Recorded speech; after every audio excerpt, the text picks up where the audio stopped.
महाविकास आघाडीचे सर्व मान्यवर नेते आणि जमलेल्या माझ्या तमाम देशभक्त बांधवांनो, भगिनींनो आणि मातांनो, कोकणामध्ये प्रचार करण्याची गरज आहे काय? मग थांबू इकडेच? मी मुद्दामहून आलो कारण मला कल्पना आहे कोकणामध्ये मला प्रचाराची. कोकण हे शिवसेनेचं आणि आम्हा ठाकरे कुटुंबियांचं हृदय आहे. आणि भास्करराव आहेत, राजन आहे, वैभव आहे, तुम्ही सगळेजण आहात. मला अभिमान आहे तुमचा. शिवसेना फोडण्याचा प्रयत्न झाला तरी सुद्धा तुम्ही जागच्या जागी उभे आहात. आणि हा डाव कसा आहे बघा. एक तर शिवसेना फोडली, शिवसेना चोरली, गद्दाराकडे धनुष्यबाण दिलं, गद्दाराची पूर्ण तंगडतोड केली, जागा कापल्या, उमेदवार बदलले आणि इतक्या वर्षानुवर्ष तुम्ही जीवापाड जपलेला धनुष्यबाण तर चोरलाच, पण आता कोकणावरनं तो सुद्धा गायब करून टाकला. म्हणजेच काय की त्या लाचारांना कळलंच नाही, खोक्यात जे बसले त्यांना कळलंच नाही की हे जे गद्दारांचे मालक बसलेत दिल्लीत 2, ते शिवसेनेबरोबरचं कोकणचं नातं तोडायला निघालेत. त्यांना माहित नाही अजून कोकणामध्ये जांबा दगड आहे आणि असं म्हणतात की जांबा दगड हा कोणे एकेकाळी लावारस होता, बरोबर ना? याचा अर्थ असा नाही की त्याचा पुन्हा लावा नाही होणार. आज संपूर्ण कोकणात नाही, अख्ख्या महाराष्ट्रामध्ये भाजपच्या विरुद्ध लावारस उसळून वर आलेला आहे. आणि मोदींना अजून काय त्याला म्हणतात, तो सूरच लागत नाहीये. आणि झालंय असं की सध्या IPLचे दिवस सुरू आहेत. मॅच बघताना पंचायत होते की अरे हा खेळाडू आपल्या टीममध्ये होता, तो नाही तो तिकडे गेला. अरे तो तिकडे होता, नाही तो आता इकडे गेला. आणि तसं भारताच्या राजकारणात झालंय. IPL म्हणजे इंडियन पॉलिटिकल लीग, असंच झालेलं आहे. मोदी किती काही बोलतील, पण मोदींचा तो जो काय पहिला आत्मविश्वास होता 14 साली आणि 19 सालचा तुम्हाला बघायला मिळतोय? नाही. हो असेल तर हो बोला, मला तर दिसतच नाही आत्मविश्वास. पहिल्यांदा अगदी 19 साली सुद्धा आपण फसलो होतोच. काय रुबाब होता, कारण शिवसेना सोबत होती. आणि त्यांचं एक वाक्य होतं, एक अकेला सब पे भारी. अशी मस्ती होती, छाती होती 56 इंचांची. आता त्या छातीमधली हवा पण गेली. आणि एक अकेला सब पे भारी, आजूबाजूला सब भ्रष्टाचारी. काय ही गत आले. म्हणजे अटलजींचा आत्मा रडत असेल वरून. ते जे बोलले होते की अशी जर का सत्ता मला मिळत असेल तर मी ती चिमटीत सुद्धा पकडणार नाही. आता अटलजींचा आत्मा ढसाढसा रडत असेल की काय कोणाच्या नाकर्त्याच्या हातामध्ये भाजपा गेला आणि होता नव्हता भाजपाने खतम करून टाकला, संपवून टाकला. अरे शिवसेना अख्खी तुमच्या सोबत होती तेव्हा मोदीजी आणि शहाजी जी खरं लावण्याची गरज नाही. तुम्हाला महाराष्ट्रामध्ये किती वेळा यावं लागत होतं, किती सभा तुम्ही घेतल्या होतात, कारण अख्खी शिवसेना तुमच्या सोबत होती. का तुम्हाला औरसा आठवली मला कळत नाही, पण विनाशकाले विपरीत बुद्धी. विनाशच होणार असेल तर विपरीत बुद्धी होणारच. आणि म्हणूनच कदाचित हा एक नियतीचा संकेत किंवा देवाचे आशीर्वाद आहेत की त्यांनी शिवसेनेला त्यांच्यापासून बाजूला केली, की त्यांचा विनाश होतोय, तुम्ही नका राहू त्यांच्यासोबत, जाऊ दे त्यांना, बुडतायत बुडू द्या. अबकी बार भाजपा तडीपार करून टाका. आणि काजूवरती, आंब्यावरती, कांद्यावरती जी निर्यात बंदी केलेली आहे ना, पहिली यांच्यावरची निर्यात बंदी उठवा, पहिला भाजपला निर्यात करून टाका. जाऊ दे 7 समुद्रापलीकडे निर्यात तडीपार. पण मला यांचा सगळ्यांचा खरंच अभिमान वाटतो. ठीक आहे, की त्यांनी संपूर्ण यंत्रणा वापरून शिवसेना चोरली, धनुष्यबाण चोरलं. पण विनायकरावजी, मला तुमचा अभिमान आहे. भास्करराव, वैभव, राजन सगळे म्हणून इकडे बसलेत, मला तुमचा अभिमान आहे. कारण समोर जो उभा आहे त्याला रोज टोप घालताना विचार करावा लागतं. डोकं खाजवायला मिळतं तेव्हा, टोप घातल्यावरती मिळत नाही. तेव्हा खाजवून विचारतो, अरे आज कोणत्या पक्षात होत आपण? हा बघा, तुम्ही विचार करा त्यांना, कारण आठवतच नाही काल कोणत्या पक्षात होतो, आज कोणत्या पक्षात आहे. इतके वर्ष स्वतः सकट स्वतःची पिलावळ, ही जिकडे सत्ता असते, जिथे सत्ता तिकडे तुम्ही झुकता. सगळी मंत्रीपदं घेतली, आमदारक्या खासदारक्या सगळ्या घेतल्या, पण माझ्या कोकणासाठी काय केले? एक तरी लघु किंवा सूक्ष्म तुमच्या साईज प्रमाणे प्रकल्प कोकणात आणलात का तुम्ही? कारण भाजपा हुशार आहे, त्यांनी त्यांच्या कुवतीप्रमाणेच दिलं, लघु आणि सूक्ष्म. आता निवडणुकीनंतर मायक्रोस्कोप आणावं लागेल की अतिसूक्ष्म, म्हणजे करोनाचा जीवाणू दिसेल पण हे नाही दिसणार, एवढे सूक्ष्म होतील हे. पण मस्ती किती आहे? आज तुम्ही गद्दारांना आमच्या अंगावर सोडून शिवसेना संपवायला निघालात. अहो, अनेक वर्षानुवर्ष हे सगळे माझे जीवाला जीव देणारे शिवसैनिक जे बाळासाहेबांनी जोडून दिलेले आहेत. आणि मी मागे पण म्हटलं की माझी वडिलोपार्जित कमाई आहे, आहेच माझी वडिलोपार्जित कमाई, अभिमान आहे मला याचा, हे माझं वैभव आहे. आणि मोदीजी, तुम्ही जे म्हणतायत घराणेशाही घराणेशाही, आमची घराणेशाही आहे ते लोकांना मंजूर आहे की नाही रे? पण तुम्हाला शिवसेनेची घराणेशाही चालत नाही. शिवसेना प्रमुखांचा फोटो लावता, नालायक माणसं सगळी, अंगामध्ये कर्तृत्व नाहीये. तुम्ही माझी शिवसेना चोरताय, माझं धनुष्यबाण चोरताय, माझे वडील चोरताय, कर्तृत्व शून्य माणसं आहेत. तुम्हाला शिवसेनेची घराणेशाही नकोय, हिंदू हृदय सम्राटांची घराणेशाही नकोय, पण तुम्हाला गद्दारांची, गुंडांची घराणेशाही चालते. हे दुःख हे आम्हाला नसलं, तुम्हाला नसलं तरी अटलजींना वाटत असेल. कोणाची घराणेशाही तुम्ही पोचताय आणि काय भाषण करतायत? आणि हा कोकण हा सुसंस्कृत आहे. ज्या पद्धतीने काल परवाकडे फडणवीस येऊन गेले, यांना मत म्हणजे त्यांना मत, म्हणजे दोघं झालं. तर कोकणामध्ये जर शिवसेना तेव्हा उभी राहिली नसती, विनायक राऊत, वैभव, भास्करराव वगैरे सगळे जे आहेत हे तुमच्यासोबत उभे राहिले नसते, आज कोकणामध्ये काय चाललं असतं? गुंडागर्दी, गुंडराज चालू झालं असतं, गुंडाराज झालं असतं ना. मग तुम्हाला परत गुंडाराज पाहिजे कोकणमध्ये? उघड उघड सांगतायत की यांना मत म्हणजे त्यांना मत, आणि भाजपचे इथले लोक काही करू शकणार नाहीत. जे कल्याणमध्ये घडलं, कल्याणमध्ये भारतीय जनता पक्षाचा एक आमदार गणपत गायकवाड, अनेकदा त्यांनी त्यांच्या वरिष्ठांकडे तक्रार केली की हे बघा काय चालले, हे बघा काय चालले. कोणी ऐकायला तयार नाही. शेवटी एवढा उद्विग्न झाला, त्याच्या मुलाला पोलीस स्टेशनमध्ये जेव्हा यांच्या मिंद्यांच्या गुंडांनी धक्काबुक्की केली तरी पोलीस काय करायला तयार नाहीत, म्हणून बाप म्हणून त्यांनी गोळ्या घातल्या त्याला. मी काय समर्थन नाही करत. आणि त्यांनी म्हटलेलं आहे की जोपर्यंत या मिंद्याच्या हातामध्ये सत्ता राहील तोपर्यंत या महाराष्ट्रामध्ये गुंडांचं राज्य राहील. आज जुलूम जबरदस्तीने ते कारभार करू इच्छित आहेत. मी विसरलो नाही अजून. बारसूमध्ये मी जेव्हा आलो होतो, माझ्या माता भगिनींना कशा पद्धतीने मारहाण केली होती. जर शिवसेना मध्ये पडली नसती तर आज बारसूचा विषय हा लोकांनी संपवला असता की नसता हे तुम्ही सांगा. फौज आणून उभी केली असती. आणि कदाचित मी असं म्हणत नाही की त्यांचं सरकार येणार तर नाहीच, पण त्यांचं स्वप्न हेच असेल की आपलं सरकार आल्यानंतर बघू ना, बारसू काय जैतापूर काय फौजा आणून उभ्या करू आणि कोणाला मारायचंय. मागे जैतापूरमध्ये गोळ्या घातलेल्याच आहेत, गोळीबार झालाच होता.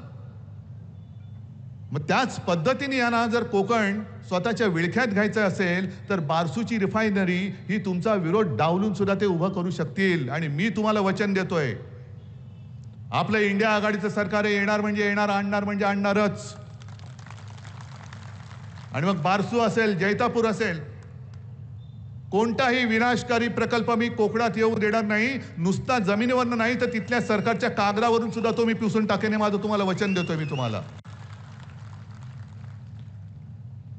आणि मग भाजपच्या अंधभक्तांना मला विचारायचंय की तुम्ही प्रचार कोणाचा करताय? विनाशाचा प्रचार करताय का? शिवसेनेला मत का द्यायचं नाही आणि गद्दाराला मत का द्यायचं?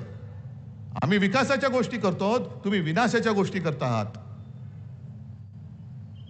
जसं ते म्हणतात की यांना मत म्हणजे त्यांना, मोदींना मत, तसं मी सांगतोय की त्यांना मत म्हणजे विनाशाला मत.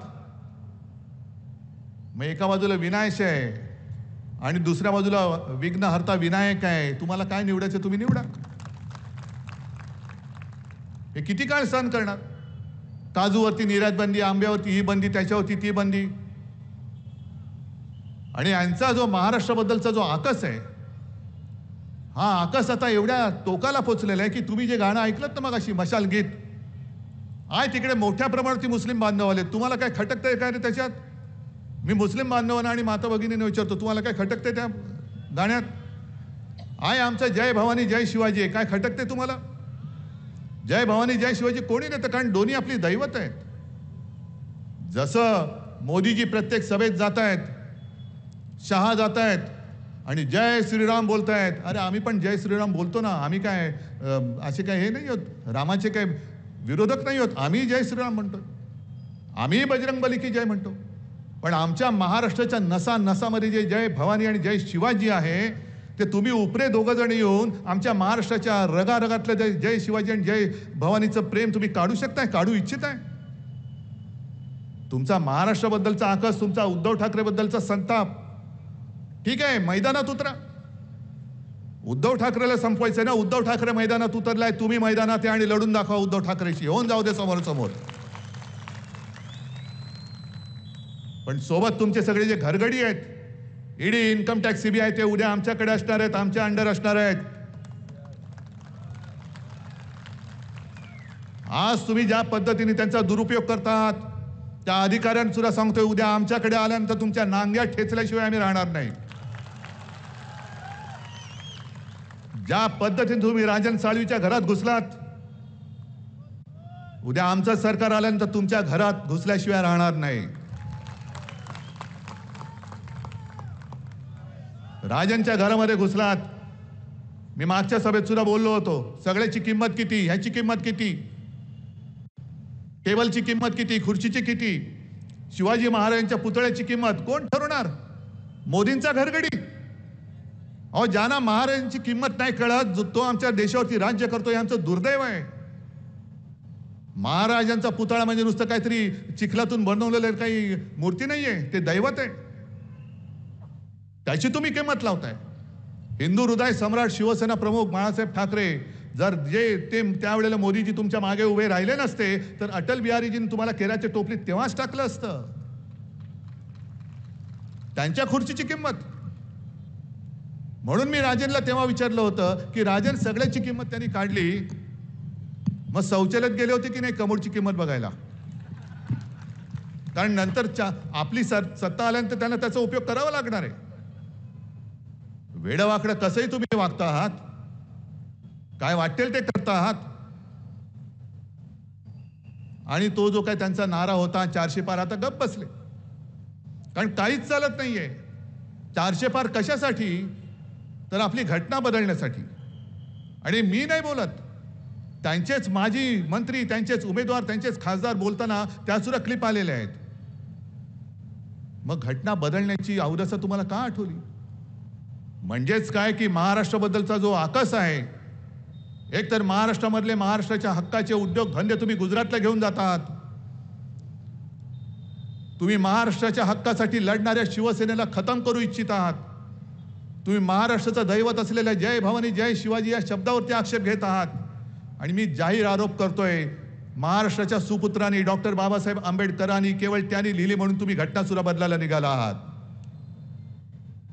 डॉक्टर बाबासाहेब आंबेडकर हे महाराष्ट्राने देशाला दिलेलं दैवत आहे आणि त्यांनी घटना लिहिली. अरे त्यांची बुद्धिमत्ताच तशी होती. म्हणून इतके 75 वर्ष होऊन सुद्धा त्याच घटनेच्या आधारावरती आणि ह्याच्यानंतर सुद्धा हजारो वर्ष आपला भारत देश, हिंदुस्थान हा त्या घटनेच्या आधारावरती चालणार आहे. पण इथे सुद्धा तुमचा महाराष्ट्राबद्दलचा आकस दिसतोय. माणसं, अरे तुमच्या भूमीमध्ये गुजरातमध्ये औरंगजेब जन्माला आला, त्याला आम्ही काय करू? आमच्या भूमीमध्ये छत्रपती शिवाजी महाराज आणि बाबासाहेब आंबेडकरांसारखी, त्याला आम्ही काय करू शकतो? तुम्हाला त्यांची पूजा करता येत नसेल तर तुम्ही तुमच्या मातीत जो जन्माला आला त्याची पूजा तुम्ही करा ना. पण जे काय जुमले त्यांनी दिले होते 14 साली, 19 साली, आता 24 साली 15 लाख रुपये देणार होते. आलेत कोणाच्या खात्यात? आले असतील तर हात वर करा, मला आनंद होईल. जर कोणाच्या खात्यामध्ये मोदी सरकारकडनं 15 लाख रुपये आले असतील तर हात वर करून सांगा, मी आत्ताच्या आत्ता माझा प्रचार इथल्या इथे थांबवायला तयार आहे. मग त्यांनी 14 साली काय सांगितलं होतं की प्रत्येकाच्या खात्यात 15 लाख रुपये येतील. कोणाच्या खात्यात हजारो कोटी आले? भाजपच्या खात्यात आले. निवडणूक रोख्यांच्या माध्यमातून हजारो कोटी, 8-10 हजार कोटी हे त्यांनी 2 ते 2.5 वर्षात कमावले. म्हणजे एक गोष्ट ते बरोबर बोलले की जे काँग्रेसला 60 वर्षात जमलं नाही ते आम्ही करून दाखवलं. बरोबर आहे, काँग्रेसला एवढे पैसे कमवताच आले नाही. मोदीजी तुम्ही 2.5 वर्षात कमवले 8 ते 10 हजार कोटी. बरं, गंमत बघा अशी आहे, अर्थमंत्री कोण होत्या? निर्मला सीतारामन. आणि तुम्हाला माहिती असेल किंवा नसेल, जोपर्यंत कोर्टाचा निकाल येत नव्हता, कोर्टाचा निकाल येईपर्यंत त्यांनी पुढचे 10,000 कोटी रुपयांचे रोखे हे छापून तयार ठेवले होते आणखीन लुटायला. मी सर्वोच्च न्यायालयाला खास धन्यवाद देतोय की तुम्ही अगदी योग्य वेळी यांची हंडी फोडलीत. कारण 8 ते 10 हजार कोटी यांनी आम्हाला न सांगता असेच लुटले होते, आम्हाला माहितीच नव्हतं. आणखीन 10,000 कोटी हे लुबाडणार होते. आणि या सीतारामन बाई बोलले आहेत की आमचं सरकार आल्यानंतर आम्ही पुन्हा निवडणूक रोख्यांची योजना आणणार, म्हणजे पुन्हा तुम्हाला लुटणार, तुम्हाला तुमची लूट चालेल, परवडेल.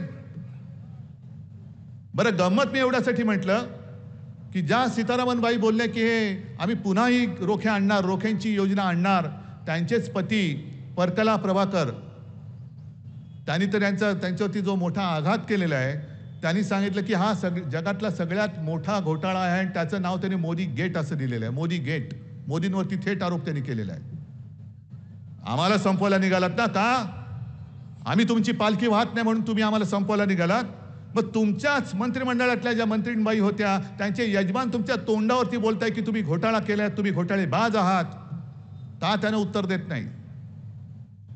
आम्ही आरोप करतोय, आरोप नाही करत, आम्ही सत्य लोकांसमोर आणतोय. आजच मी येताना वाचलं की डाळी कडाडलेल्या आहेत, डाळीचे भाव वाढलेले आहेत. जर आपण विचारलं मोदीजी डाळीचे भाव वाढले, वो तो नेहरूजीने बढाया.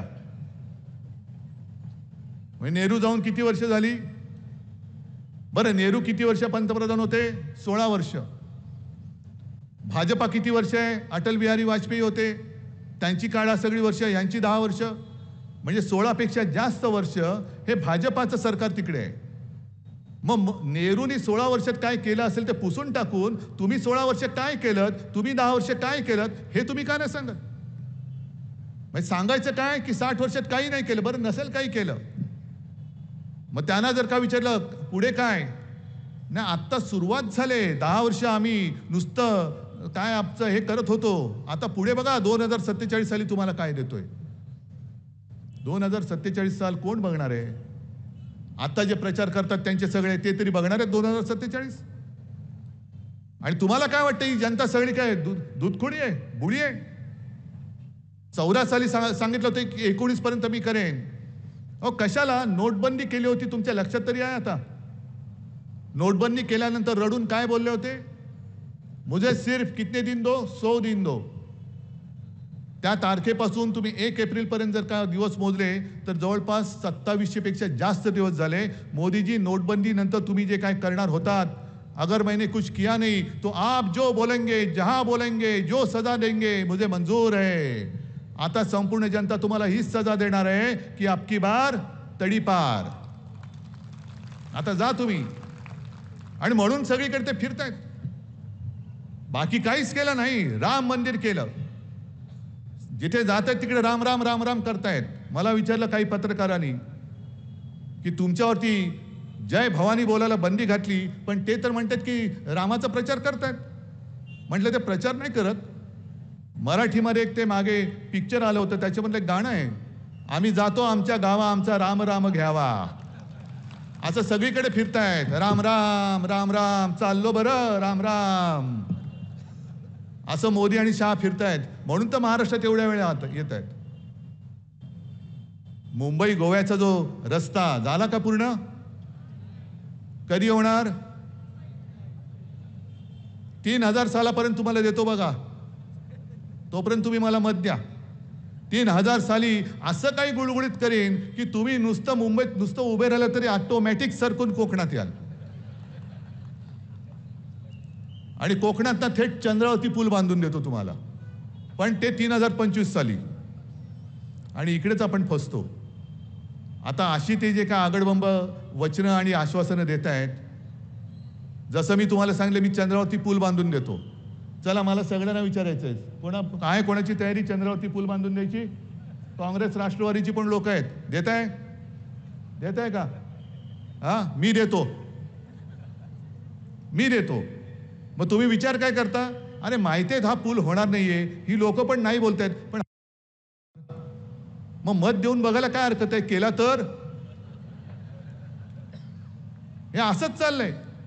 14 साली सुद्धा ते रुपये तुम्हाला देतो. प्रत्येकाच्या हर घर नल से जल, नळ तरी आले का? अनेक ठिकाणी आज महाराष्ट्रामध्ये पाण्याचं दुर्भिक्ष आहे. काही ठिकाणी जसं शिवसेना प्रमुख सांगायचे की एक उमेदवार प्रचाराच्या सभेत बोलला की मला निवडून द्या, मी घराघरात नळ देईन. लोक खुश झाले, कारण सगळ्या माता भगिनी लांब जायच्या घागरी घेऊन आणि पाणी भरून यायच्या. घराघरात नळ येणार असेल तर का नाही द्यायचं? दिलं लोकांनी. समोरच्याचं डिपॉझिट जप्त करून त्याला निवडून दिलं. 1 महिना झाला, 2 महिने झाले, लोक चुळबुळ करायला लागली. अरे आता गेलं पाहिजे, विचारलं पाहिजे. मग ते गेले त्याच्या घरी. अरे काय म्हणताय गाववाल्यानो, कशासाठी आलात? नाही तुम्ही ते निवडणुकीत बोलला होतात बघा. काय बोललो होतो? नाही घराघरात नळ. हा मग? नाही तो नळ पाहिजे. अच्छा नळ पाहिजे. मग त्याने हाक मारली, जा रे राजू, म्हणजे आपले राजू महाडिक कुठे गेले?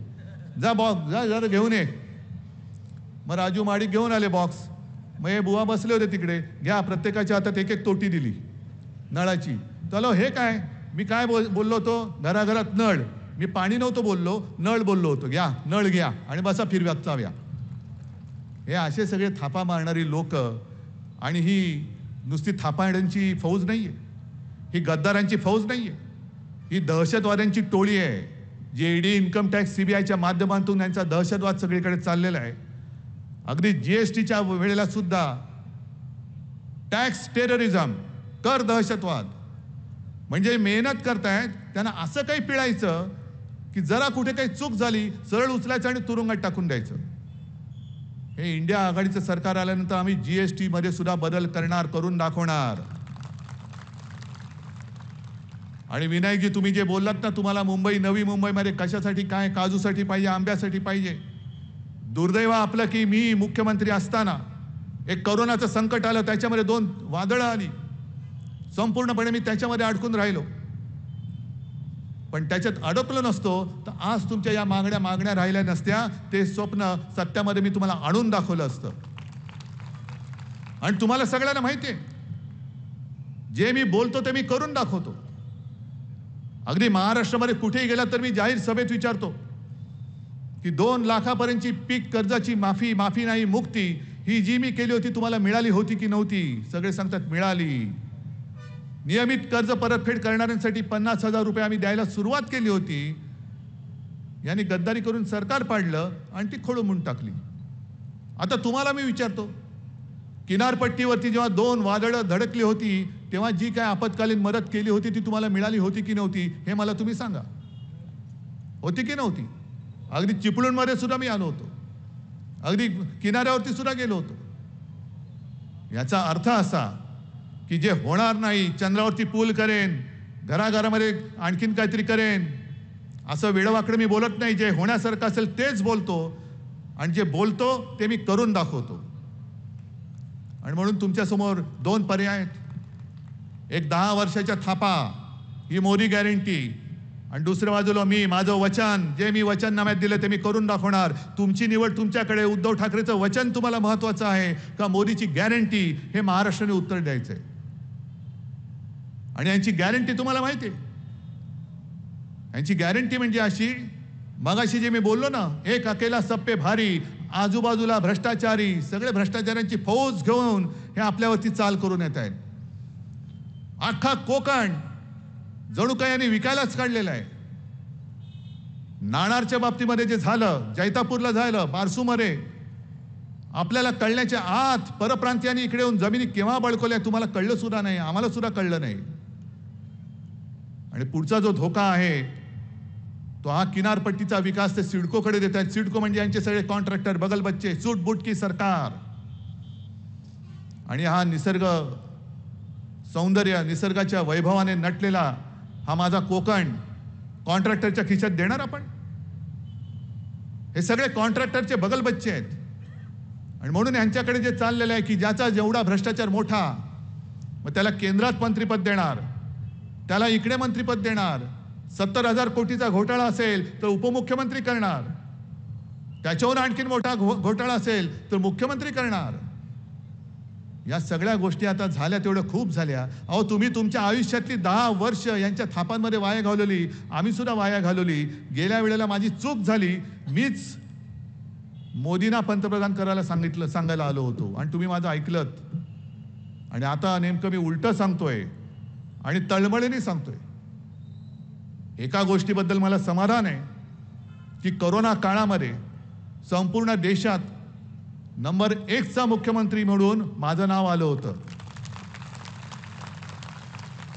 पण अत्यंत नम्रपणाने सांगतो, हे कर्तृत्व माझं नव्हतं. हे कर्तृत्व तुमची साथ आणि सोबत नसती तर महाराष्ट्र वाचू शकला नसता. म्हणजे फडणवीस जे सांगतायत की बाकी विकास कामाचं सोडून द्या, पण मोदीजींनी लस दिली नसती. अरे लस म्हणजे काय लसूण आहे? हा, की मागच्या पाठच्या बागेमध्ये पिकोला आणि दिला लसूण, तो सुद्धा 400 पार गेला होता. त्याला लाज वाटली, यांनी नारा दिला होती, आला खाली. लसूण सुद्धा 400च्या वर गेला होता, पण मोदी म्हणाले 400 पार. लसूणाला लाज वाटली, तो काहीतरी आपल्यापेक्षा जास्त मोठा थापाडे आहे, खाली आलेला बरं. लस कोणी शोधली? एका गोष्टीचा अभिमान मला नक्की आहे की महाराष्ट्रातल्या कंपनीने लस शोधली होती पुण्याला, आणि ती लस तुम्ही दिली. पण लसीकरण करण्यासाठी जी यंत्रणा होती ती माझ्या महाराष्ट्राची होती, ती माझ्या महाराष्ट्राची होती. आणि या माझ्या माता भगिनी आणि बांधवांनी मी जे जे सांगितलं ते ते तुम्ही ऐकलत. मी तुम्हाला सांगितलं घराबाहेर पडू नका, तुम्ही कोणी पडला नाहीत. दुकानं बंद ठेवा, तुम्ही दुकानं बंद ठेवली. बाहेर जाताना मास्क लावा, तुम्ही मास्क घातले.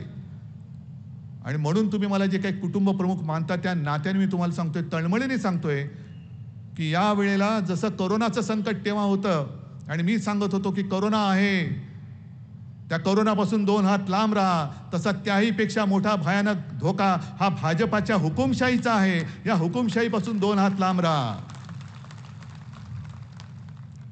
2 हात लांब ठेवा. त्यांना म्हणा आता बस झालं तुमचं, तुमची 10 वर्ष तुम्ही बघितली, आता तुम्ही आमचं संविधान बदलायला निघालात. आणि इकडे मुस्लिम बांधव मोठ्या प्रमाणावरती आलेत. काही लोकांनी मला सांगितलं की उद्धवजी आता तुम्हीच आमची आशा आहात. म्हटलं कसं रे? त्याला अहो तुम्ही 25 वर्ष यांना साथ सोबत देऊन तुमच्या बरोबर हे असे वागले, आमच्याशी कसे वागतील उद्या निवडून आले तर? म्हणून कोणी घाबरू नका, अजिबात घाबरू नका. जसं विनायक राऊतांनी शपथ घेतली तशी सुद्धा मी शपथ घेऊन मैदानात उतरलेलो आहे. बाकी देश खूप मोठा आहे, पण आपण खास करून छत्रपती शिवाजी महाराजांच्या महाराष्ट्रातले मर्द मावळे आहोत. आणि त्या मर्द मावळ्यांना मर्दपणा काय असतो ते शिकवावं लागत नाही. मर्दपणा त्यांच्या रगारगात, त्यांच्या नसानसात भिनलेला आहे. येऊ दे मोदी शाह, किती त्यांची ईडी सीबीआय इन्कम टॅक्सची धाड घेऊन येऊ द्या, त्यांच्या त्या टीमची तंगडतोड करून ठेवल्याशिवाय आपण राहायचं नाहीये आणि त्यांना हद्दपार केल्याशिवाय आता थांबायचं नाही. म्हणून आता एकच नारा द्यायचा, अबकी बार, अबकी बार कोण? आणि दुसरी गोष्ट, तुम्ही जेव्हा जाल त्या मतदान यंत्रणेमध्ये जे काय आहेत, कारण एवढे नालायक लोक आहेत, आणखीन एक कोणतरी विनायक राऊत शोधून काढलंय, त्यांनी काढलंय ना. पण आपली मशाल काय, आपली निशाणी काय? अजून एकदा नक्की हाती घेणार? मग हाती घ्या मशाल आणि विजय करा विशाल. जय हिंद, जय महाराष्ट्र. देश विदेशातील प्रत्येक घडामोडींचे लाईव्ह अपडेट मिळवण्यासाठी आता साम टीव्हीच्या सर्व सोशल मीडिया प्लॅटफॉर्मला लाईक, फॉलो आणि सबस्क्राईब करा. तसंच सर्व नोटिफिकेशनसाठी बेल आयकॉन प्रेस करायला विसरू नका.